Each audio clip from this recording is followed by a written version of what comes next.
Happy Christ the King Sunday, everyone. So today is like our New Year's Eve. It's the last Sunday of the liturgical year. Because next week is going to be the first week of Advent, which starts a whole new year. So to celebrate that, we are having Christ the King Sunday, where we celebrate King Jesus. Now, you should see that we call Jesus lots of different royal names. Like you'll see Lord, we'll even say Prince of Peace, especially around Christmas time, or even King of Kings. So today we're going to talk about what kind of king Jesus is like and why we feel like we want to celebrate it for a whole day. So first, let's think about kings and what we associate with them. So to kind of think about that, I found this picture of Queen Elizabeth II. Now I know, she's not a king, but she's the Queen of England. She's just as important as any other king. Just because she's a girl doesn't make her any less important. So some things I notice in this picture that really stick out as royalty are the crown she's wearing, the throne she's sitting on, her fancy clothes, her fancy jewelry. And I'm pretty sure this was probably taken in Buckingham Palace, and we know that the Queen has lots of castles and palaces that she can use. So, we see here all the things we associate with royalty. Basically, we know when someone's a king or queen, we expect them to be really rich, we expect them to be really fancy, and we expect them to be really powerful. Now, when we think about Jesus, this isn't the same image we get. Even just looking at his clothes, when we see pictures of Jesus, normally we see him in like those long white dress looking things, or a tunic or a robe, and he's wearing sandals, very, very basic clothes. And we know he didn't have a throne or a palace to go home to. Really, he was traveling so much, he probably had to depend on people to take him in to house him and the disciples. They may have even probably had to camp a few times in tents.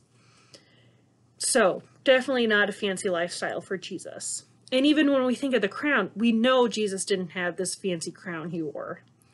In fact, the only time we see him with a crown is right before he dies, when he gets the crown of thorns. So when we look at just these superficial things, things that can be seen in pictures, we already know that Jesus is different than any other king. And there are lots of other examples too, where we can even see how Jesus acts differently than a normal king. Like especially servants. We know royalty has lots of servants to do those tasks they don't want to do, but Jesus came to serve and to be a servant. And we see royalty, they have these big feasts and parties to celebrate themselves, but instead Jesus went and fed thousands of people after just starting off with a little bit of fish and a few pieces of bread.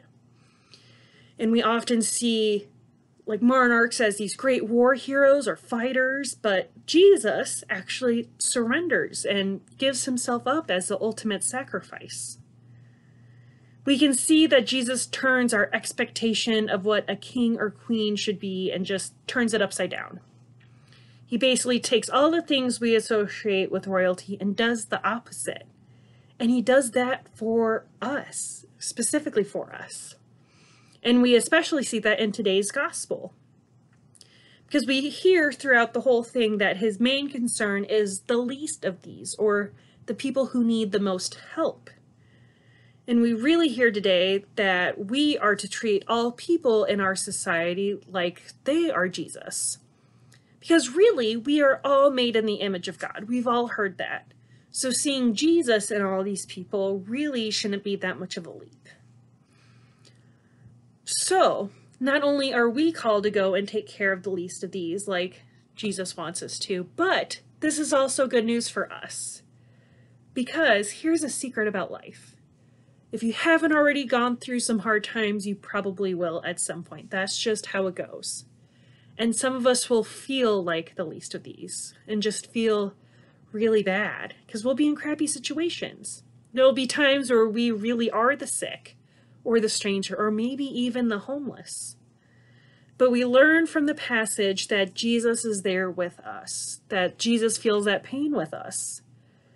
So these are times when people feel really, really lonely, but Jesus tells us that we aren't really alone when we feel like the least of these.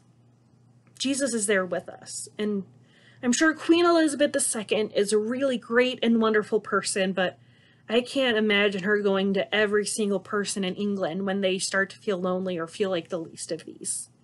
So this is just another reason why Jesus is the king that's way better than any other monarch we could ever have.